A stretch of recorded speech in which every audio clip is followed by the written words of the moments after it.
There are places in the world where the past lingers, where stories are built not only from what's seen, but from what's unseen.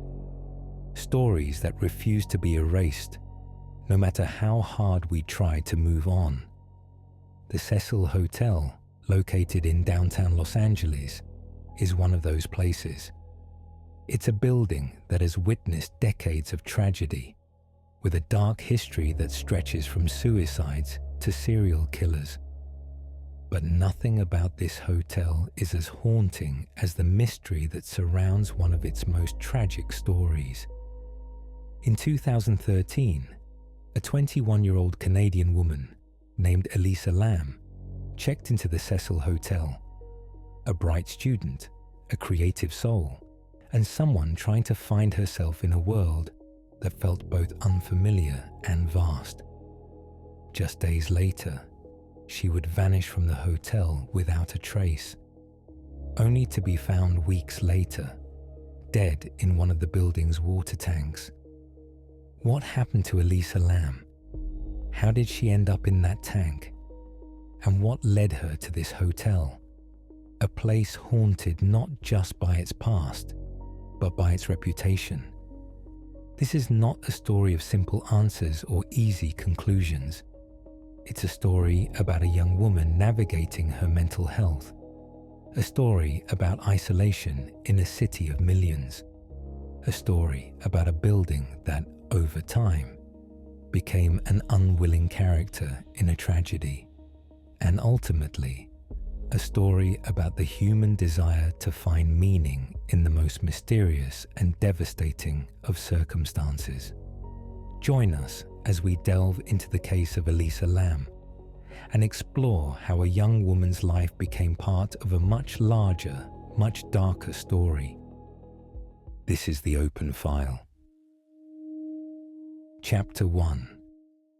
A place that never lets go. Los Angeles is a city built on reinvention. Streets change names, buildings change purposes. Stories are buried under new paint, new owners, and new promises. But some places don't let go of what they've seen. I'm standing in downtown Los Angeles on South Main Street, looking up at a 15-story building that has spent nearly a century watching people arrive, and watching many of them never truly leave. This is the Cecil Hotel. From the outside, it doesn't look remarkable. Beige brick, rows of identical windows, a sign that has been redesigned more than once, each version trying to outrun the reputation attached to the name. But the Cecil isn't just a hotel.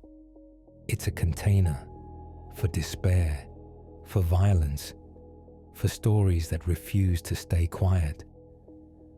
Long before Elisa Lam ever checked in, this building had already earned a dark distinction. The Cecil Hotel opened in 1927 during a moment of optimism in Los Angeles. The city was growing fast. Hollywood was booming. Developers envisioned the Cecil as a destination for business travelers and tourists. Affordable, respectable, modern. But timing matters. And the Cecil opened just 2 years before the Great Depression. As the economy collapsed, the neighborhood around the hotel changed with it.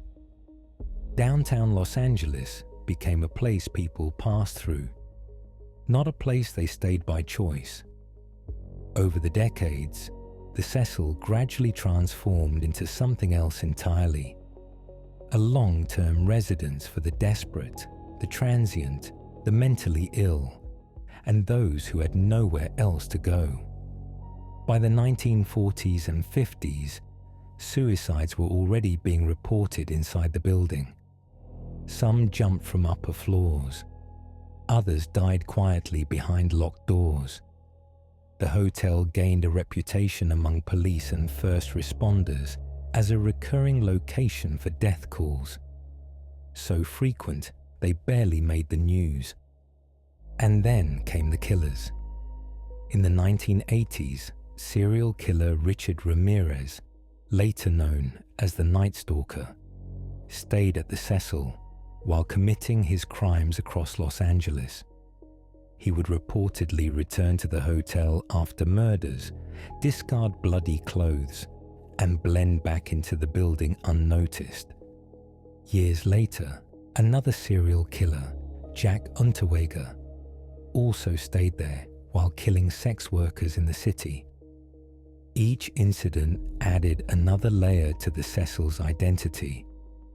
Another reason people whispered about the place. Another reason it became shorthand for danger. By the early 2000s, the Cecil had attempted a partial reinvention.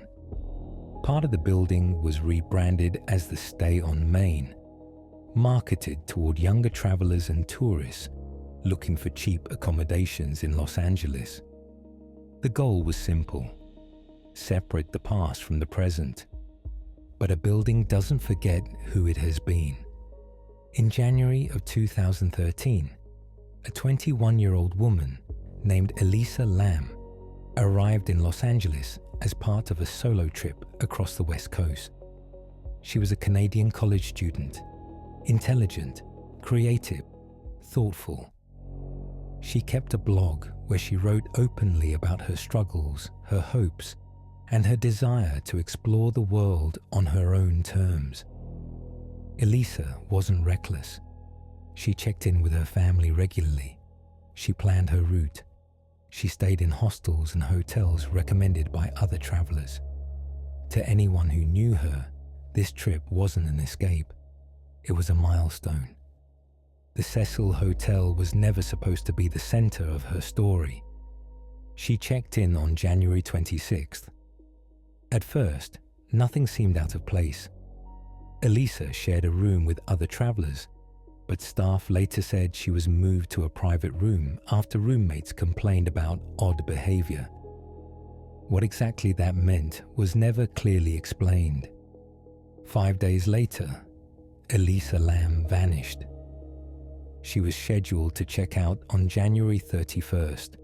She never did. Her family grew alarmed when calls and messages stopped.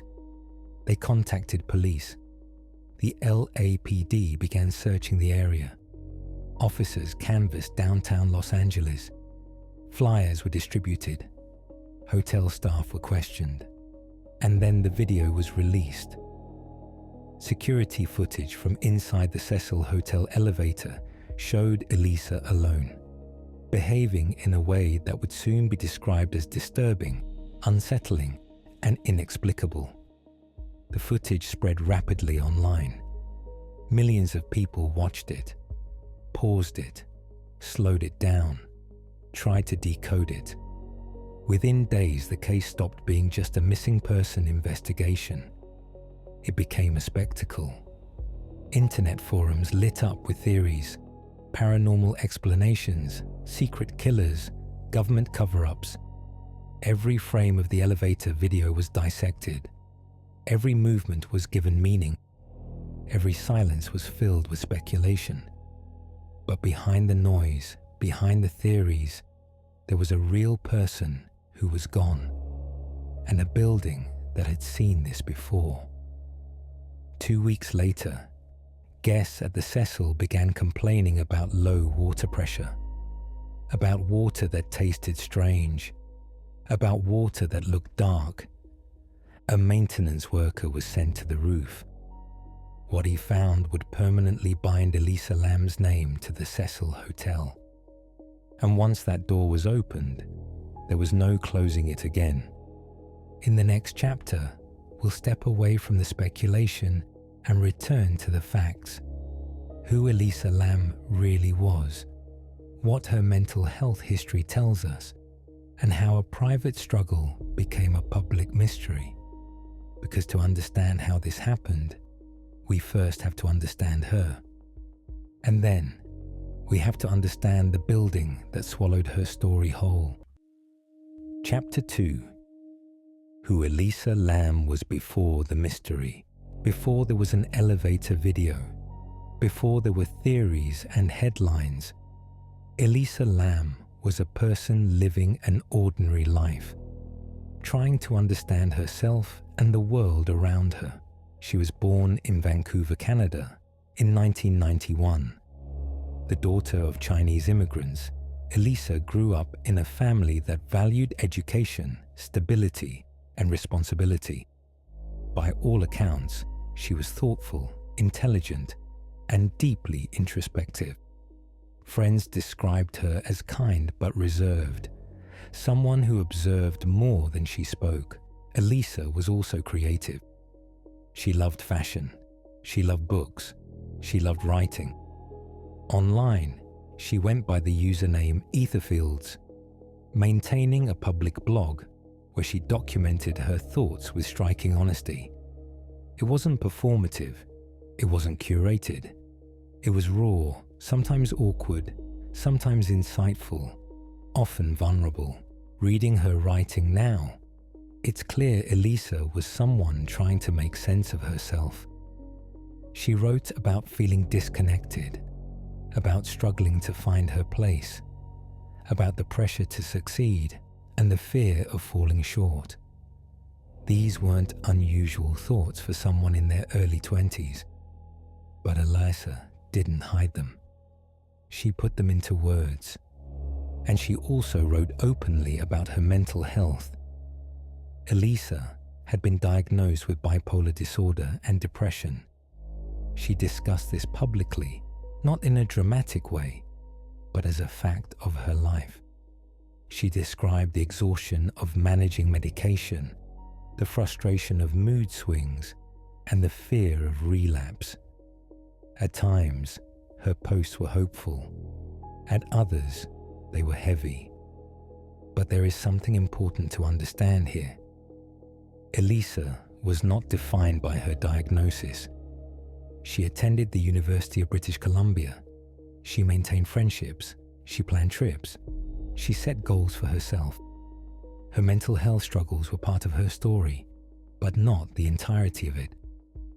In early 2013, Elisa decided to take a solo trip along the west coast of the United States. It wasn't impulsive. It was planned. She intended to visit San Diego, Los Angeles, Santa Cruz, and San Francisco. She booked accommodations in advance. She used public transportation. She kept in regular contact with her parents, checking in daily. For Elisa, this trip represented independence. Traveling alone was a way to test herself, to prove she could navigate unfamiliar places on her own, to step outside the life she knew and see who she could be elsewhere. When she arrived in Los Angeles, she began doing what many travelers do. She visited local attractions. She took photos. She shared small updates with her family. Nothing about her behavior, at least initially, raised alarms. And yet, within days, something began to change. Hotel staff would later say that Elisa had been sharing a room with other guests, but was moved after complaints of odd behavior. This phrase would be repeated often in reports and documentaries, but rarely explained. There was no formal incident report released to the public, no detailed description of what that behavior involved, just a vague statement that roommates were uncomfortable. Elisa was moved to a private room. This detail would later become important, not because it proves anything sinister, but because it marks a shift. A point where Elisa was physically isolated inside a building that already had a long history of isolation. At the same time, her online presence began to change. Her blog posts slowed, her tone shifted. The final entries were shorter, less reflective, more fragmented. She still checked in with her family, but the warmth and detail of earlier messages seemed to fade. None of this was dramatic. None of it would have stood out on its own. But taken together, it suggests someone struggling internally while still trying to function outwardly. It's also important to address how Elisa's mental health would later be used. After her death, many people would retroactively frame everything Elisa did through the lens of her diagnosis. Every movement, every expression, every decision, as if her mental health erased her agency, her awareness, her humanity. That's a mistake. Mental illness does not mean unpredictability. It does not mean danger, and it does not mean inevitability. Elisa was managing her condition. She had prescriptions. She understood the importance of medication. She had experienced episodes before and had also experienced recovery. Whatever happened to her in Los Angeles did not begin with chaos. It began quietly. A young woman alone in a city of millions, staying in a hotel that carried decades of unresolved trauma, trying to maintain balance while navigating an unfamiliar environment. By January 31st, Elisa was supposed to check out of the Cecil Hotel and continue her journey north. She never did. Her parents, accustomed to daily communication, noticed immediately. Calls went unanswered. Messages weren't returned. This was not normal for Elisa. They contacted Los Angeles police and flew to the city themselves. At that moment, Elisa Lam was still considered missing. Not mysterious, not infamous, just gone. And what followed would transform her story from a private crisis into a global obsession. In the next chapter, we'll walk through Elisa's final days at the Cecil Hotel, what we know, what we don't, and how small gaps in information would soon be filled with speculation. Because before the internet got involved, there was a timeline, and timelines matter. Chapter 3: The Last Days at the Cecil Hotel. When Elisa Lam arrived at the Cecil Hotel, there was nothing to suggest that she was stepping into the final chapter of her life. She checked in on January 26, 2013. The process was routine. Front desk staff later described her as polite, quiet, unremarkable in the way most guests are when nothing is wrong. She was assigned to a shared room consistent with her budget and travel style. For the first few days, Elisa moved through the hotel and the city like any other young traveler. She went out during the day. She returned at night. She interacted with staff. She remained in contact with her family. From the outside, everything appeared normal. But inside the Cecil, normal has always been fragile. At some point during her stay, Elisa's roommates complained to hotel staff. The complaints were later summarized as concerns about odd behavior. That phrase would become one of the most repeated and most frustrating details in the entire case. There was no public documentation explaining what the behavior involved. No indication that Elisa was aggressive or threatening. No police involvement, just discomfort. The hotel made a decision. Elisa was moved to a private room. This wasn't a disciplinary action. It wasn't framed as punishment. On paper, it was a simple accommodation meant to resolve a guest issue. But the effect was significant. Elisa was now alone, staying by herself in a building with long corridors, limited surveillance coverage, and a history of people slipping through unnoticed. After the room change, staff interactions with Elisa became less frequent. She was no longer sharing space with other guests who might notice changes in her behavior or routine. If something shifted internally, there was no longer anyone close enough to observe it. Her communications with family continued, but they became shorter. less descriptive, still consistent, but subdued. January 31st came. Elisa was scheduled to check out that day. When she didn't appear at the front desk, hotel staff didn't immediately raise alarms. Missed checkouts happen. Guests oversleep. Plans change. But as hours passed, and then the day ended, concern began to grow. Elisa's parents noticed too. By that point, Elisa had missed multiple scheduled check-ins. Calls went unanswered. Text messages weren't returned. This wasn't like her. She was reliable. She was careful. Her family contacted the Los Angeles Police Department. The missing person report was taken seriously. Elisa was a foreign national traveling alone. She had no known history of disappearing without contact. The LAPD began a search. Officers canvassed the surrounding neighborhood. Downtown Los Angeles is dense, chaotic, layered. Skid Row sits just blocks from the Cecil Hotel. The area is home to thousands of people living on the margins, making searches difficult, timelines messy, and witnesses unreliable. Police searched the hotel itself. They went floor by floor. They checked common areas. They brought dogs trained to track scent. Those dogs reportedly showed interest in a window that led to a fire escape, but no clear trail beyond that. Importantly, the roof was searched. At the time, officers did not find anything unusual. The water tanks were present, large, industrial, elevated above the roof line. According to police, they did not open them. There was no indication they needed to. From a procedural standpoint, the search appeared thorough.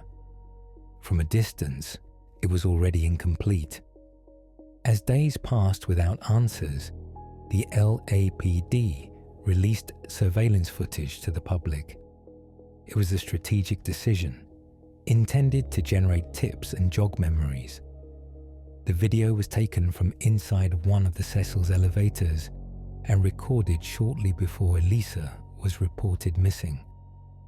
The footage would become the most scrutinized piece of evidence in the case. But at the time of its release, it was simply one more tool in the search. What the video showed, and what it didn't, would soon overshadow everything else. As the footage spread, the investigation entered a new phase. One driven not just by law enforcement, but by millions of strangers watching from behind screens. The timeline began to fracture. Facts blurred with interpretation. Observation turned into assumption. And the search for Elisa Lam slowly transformed into something else entirely. In the next chapter, we'll examine the elevator footage itself, frame by frame, not to sensationalize it, but to ground it, to separate what can be confirmed from what has been imagined. Because once the video went public, the case stopped belonging to the people closest to Elisa, and that change would shape everything that followed. Chapter 4. The elevator footage. The video is just under 4 minutes long. It's silent, grainy, shot from a fixed camera mounted high in the corner of an elevator at the Cecil Hotel. There are no timestamps visible to the public, no audio, no context beyond what the frame provides. And yet, this footage would come to define the entire case. When the LAPD released the video on February 14th, 2013, the intention was straightforward. Identify where Elisa Lam was last seen and encourage anyone who might have crossed her path to come forward. Instead, the video became something else entirely. It became a Rorschach test. Elisa enters the elevator alone. She presses multiple buttons. She steps forward, then back. She leans her head out of the elevator, looking down the hallway. She hides briefly in the corner, then re-enters the frame. At one point, she gestures with her hands, movements that appear deliberate but unclear. Eventually, she steps out of the elevator and walks out of view. The doors close. That's it. There is no visible threat, no second person captured on camera, no obvious sign of physical distress. And yet, almost immediately, the footage was labeled creepy. Online viewers slowed it down, zoomed in, played it backward. They pointed out the way the elevator doors seemed to hesitate before closing. They speculated that Elisa was reacting to someone just outside the frame. Some claimed her hand movements resembled coded signals. Others believed she was hiding from something unseen. But here's what's important. The video does not show Elisa being chased. It does not show her being forced. It does not show anyone else. What it does show is a young woman behaving in a way that feels unfamiliar. And discomfort invites interpretation. One of the most persistent claims surrounding the footage is that the elevator doors malfunctioned, refusing to close until Elisa exited. In reality, elevators are designed not to close when sensors detect movement in the doorway. Elisa repeatedly steps in and out, triggering that system. Another detail often overlooked is that the version of the video released to the public was altered. The playback speed was slowed. Portions were removed. The LAPD later acknowledged this, stating the edits were made to protect the integrity of the investigation. Those edits, however, had consequences. Slowed footage changes perception. Movements appear exaggerated. Pauses feel intentional. What might be nervousness, confusion, or indecision can begin to look calculated or irrational. As the video circulated, discussions about Elisa's mental health intensified. Many viewers, armed with hindsight and fragments of information, concluded that she must have been experiencing a psychiatric episode. This assumption spread quickly, but it's worth pausing here. Mental health episodes are not cinematic. They don't follow neat narratives. They don't always look dramatic, and they don't explain everything. The elevator footage captures minutes, not context. It tells us nothing about what happened before Elisa entered the elevator, or what happened after she left it. And yet, the internet filled in those gaps almost immediately. Some theories placed Elisa on the roof moments after the video. Others suggested she was lured there. Some claimed the footage contained hidden messages. A few went further, invoking supernatural explanations tied to the Cecil Hotel's past. None of these theories were supported by evidence. What they were supported by was uncertainty.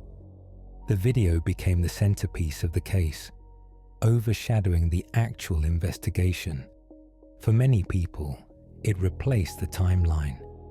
It replaced Elisa herself. She was no longer a missing person. She was a mystery to be solved. While the public dissected the footage, real time continued to pass. Inside the Cecil Hotel, life went on. Guests checked in. Guests checked out. Water flowed through pipes connected to the roof. And then, nearly 2 weeks after Elisa was last seen, something went wrong. Guests began complaining about the water. In the next chapter, we'll move away from the screen and back into the physical space of the hotel, up to the roof, to the water tanks, and to the moment Elisa Lam was finally found. Because once she was discovered, the questions didn't disappear, they multiplied. Chapter 5. The discovery on the roof. By mid-February, nearly 2 weeks had passed since Elisa Lam was last seen. Inside the Cecil Hotel, guests began reporting problems that, at first, seemed unrelated to a missing person case. Water pressure in some rooms was low. Faucets sputtered. Some guests complained that the water had a strange taste. Others noticed it appeared darker than usual. At a hotel like the Cecil, maintenance issues weren't uncommon. But the volume of complaints grew enough that staff escalated the issue. On the morning of February 19th, 2013, a maintenance worker was sent to the roof to inspect the hotel's 4 large water tanks. These tanks supplied water to guest rooms, bathrooms, and common areas throughout the building. They were cylindrical, metal, and elevated on concrete platforms.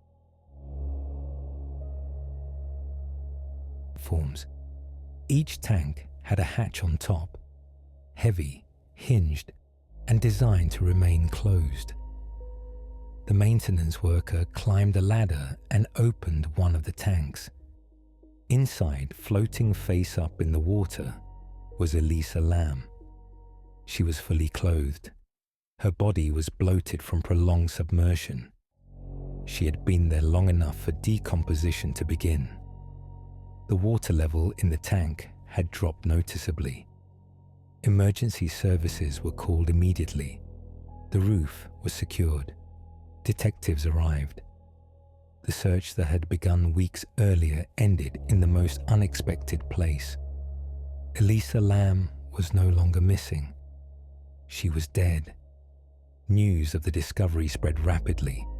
The same internet that had fixated on the elevator video now turned its attention to the roof, to the water tanks, to the question everyone asked at once: how did she get up there?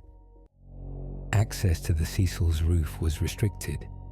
Doors were typically locked, alarmed according to hotel management. The fire escape could reach the roof, but it wasn't obvious or well marked.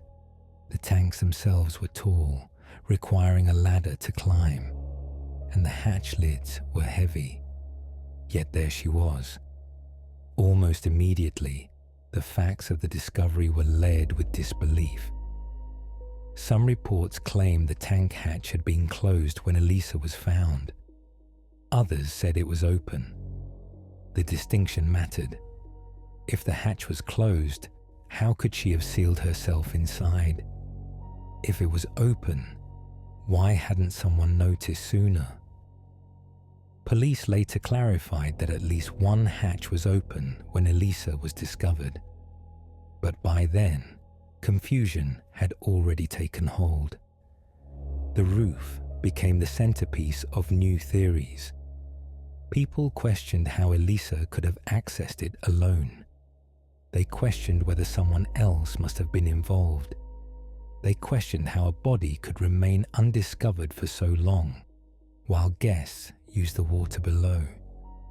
These questions were reasonable, but they were also fueled by assumption. The Cecil Hotel, with its history and reputation, became more than a location. It became a character, a place people already believed was capable of swallowing someone whole. As investigators processed the scene, they found no signs of physical trauma on Elisa's body. No broken bones, no defensive wounds, no obvious indicators of a struggle. Her personal belongings, clothing, electronics, were not found in the tank with her. Some were later recovered elsewhere in the hotel. An autopsy was scheduled. In the meantime, the hotel shut down its water system. Guests were relocated. The building fell silent in a way it hadn't in weeks. For Elisa's family, the discovery was devastating, but it was also clarifying. Their daughter hadn't disappeared into the city. She hadn't been abducted by a stranger on the street. She had died inside the place she was staying. but answers were still out of reach. How she got to the roof, why she entered the tank, what her mental and physical state was at the time, whether anyone else was involved. Those questions now rested with the coroner, and what the official investigation would conclude would shape the narrative of Elisa Lam's death for years to come. In the next chapter, we'll examine the autopsy report, the toxicology findings, and the conclusions drawn by authorities, because the official explanation didn't end the debate, it ignited it. Chapter 6. The Autopsy and Official Findings. The autopsy was conducted by the Los Angeles County Coroner's Office in the days following the discovery of Elisa Lam's body. By then, the case had already captured global attention. Speculation was widespread. Expectations were high. The coroner's role, however, was not to explain the mystery, but to document the body. The findings were clinical, measured, unemotional. Elisa Lam's official cause of death was ruled accidental drowning. The manner of death was listed as accidental, not homicide, not suicide. There were no signs of physical trauma, no broken bones, no bruising consistent with restraint or assault, no evidence of sexual violence, no defensive wounds.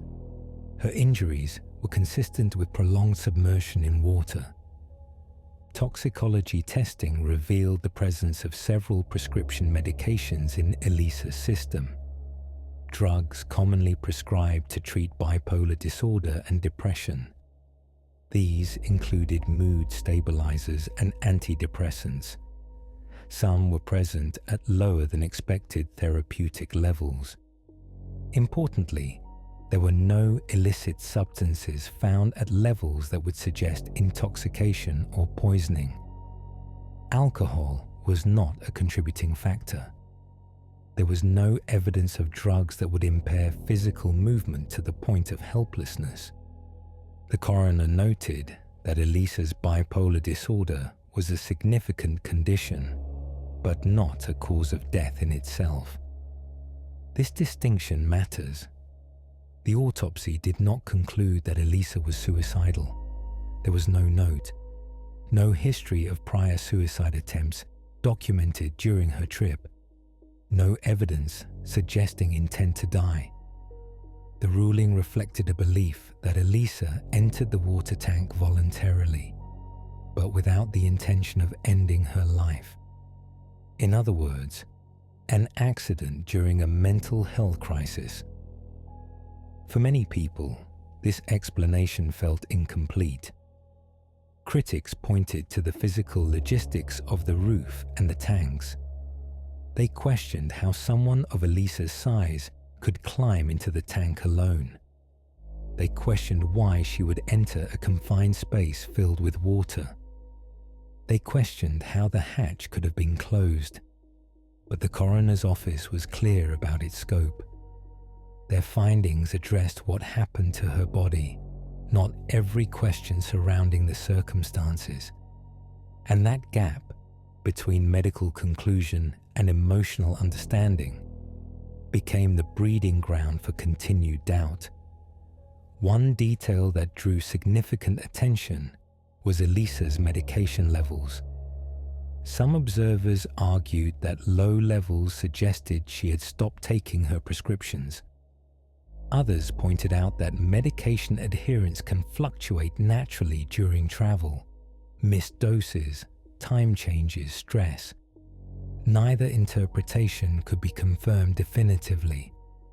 What is known is that bipolar disorder can involve periods of disorganized thinking, impulsivity, and altered perception, especially when medication is inconsistent. This does not mean hallucinations. It does not mean violence. It means impaired judgment. The coroner did not speculate beyond that. They did not suggest foul play. They did not suggest external involvement. And they did not reopen the case. From an investigative standpoint, the case was closed. From a public standpoint, it was anything but. The official ruling clashed with the emotional weight of the circumstances. The elevator footage, the roof access, the water tank, the Cecil Hotel itself. For many, the explanation felt too simple for a story that had become so complex. And so, the internet rejected it. Forums continued to grow. YouTube videos multiplied. Podcasts revisited the same questions again and again. Each retelling added new layers, often speculative, often misleading. The tragedy of Elisa Lam became less about what happened to her and more about what people believed must have happened. But belief is not evidence. In the final chapter, we'll step back from the details and look at what this case became, how speculation reshaped a real person's death, what responsibility we carry as viewers and storytellers, and how Elisa Lam should be remembered. Because mysteries don't just reveal what we don't know, they reveal how we choose to fill the silence. Chapter 7: Legacy, Ethics, and What Remains. When a case ends without the answers people want, it rarely stays quiet. Elisa Lam's death was officially ruled an accident. The investigation was closed. The facts, as far as authorities were concerned, were settled. But the public response moved in the opposite direction. Instead of resolution, the case entered a second life. One driven not by evidence, but by interpretation. And that second life grew larger than the first. Online, Elisa became less a person and more a symbol. Her image was frozen in the elevator footage. Her movements looped endlessly. Her diagnosis was reduced to a shorthand explanation, often stripped of nuance and compassion. In many retellings, Elisa was no longer a young woman navigating adulthood and mental illness. She was a puzzle piece in someone else's theory. This is where true crime becomes uncomfortable. Because curiosity can turn into consumption. The Cecil Hotel's history made it easy to believe something sinister had happened. Its past already fit the narrative people wanted. A cursed building, a long list of deaths, a final, inexplicable tragedy. Elisa's stories seemed to slide neatly into that framework. But real lives don't exist to complete myths. Elisa Lam did not die to reinforce the Cecil Hotel's reputation. She did not vanish to entertain strangers. And her mental health struggles were not clues to be decoded. They were part of a life. In the years following her death, countless videos, articles, and discussions re-examined the same details. Some were careful, many were not. Facts were misquoted. Timelines were altered. Claims were made without sourcing. Each retelling pushed the story further from reality and deeper into spectacle. And the consequences of that distortion were real. Hotel employees were harassed. Innocent people were accused. Elisa's family was forced to watch their daughter's final moments dissected again and again by strangers who believed they understood her better than those who loved her. Even the Cecil Hotel itself tried to escape the weight of the case. It closed for renovations. It rebranded. It reopened under a new name. But the association remained. To this day, the building is inseparable from Elisa Lam in the public imagination. Yet the truth is quieter than the legend. A young woman traveled alone. She struggled with her mental health. She found herself isolated in an unfamiliar environment, and something went wrong.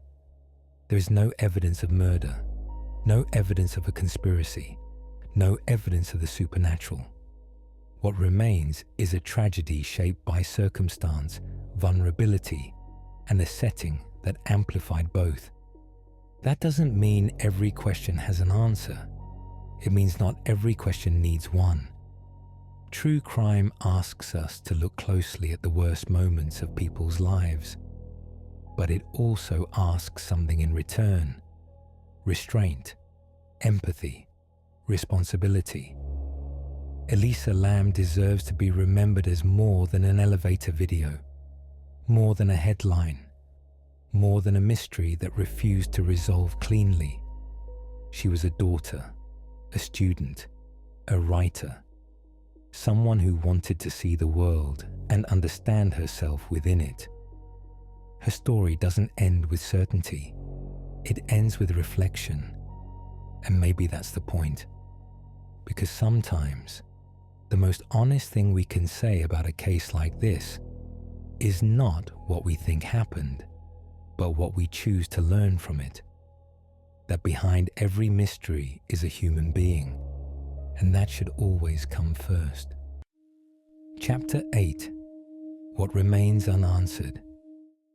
There is a temptation when a story reaches its end to demand closure, to believe that every life, every death should resolve into something neat, a conclusion we can accept, a lesson we can summarize, a final answer we can hold on to.